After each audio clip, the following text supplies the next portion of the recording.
দুর্নীতির অভিযোগে গ্রেফতার এড়াতে বাংলাদেশ থেকে পালিয়ে যাওয়া সাবেক IGP Benazir Ahmed Singapore, Malaysia, Dubai, Portugal সহ বিভিন্ন দেশ ঘুরে এখন অস্ট্রেলিয়ায় থিতু হয়েছেন। গত ৮ই সেপ্টেম্বর সিডনিতে অনুষ্ঠিত একটি ঘরোয়া মিটিংয়ে দেখা গেছে তাকে। সেখানকার একটি ছবি বিভিন্ন গণমাধ্যমের হাতে এসেছে। অস্ট্রেলিয়ায় অবস্থানরত বাংলাদেশিরা বেনজির আহমেদের অবস্থানের বিষয়টি লিখিতভাবে সেদেশের স্বরাষ্ট্র মন্ত্রণালয়কে জানিয়েছেন।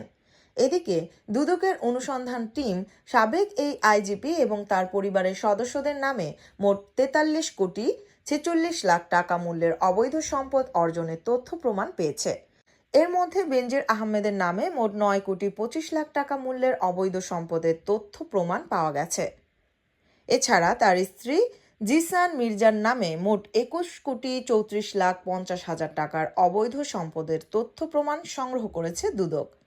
এর বাইরে বেনজির আহমেদের বড় মেয়ে ফারশিন রিস্তা বিনতে বেনজিরের নামে ৮ কোটি ১০ লাখ ৮৯ হাজার টাকার এবং মেজ মেয়ে তাহসিন রাইসা বিনতে বেনজিরের নামে ৪ কোটি ৭৫ লাখ ৫৯ হাজার টাকা মূল্যের অবৈধ সম্পদের তথ্য প্রমাণ পাওয়া গেছে।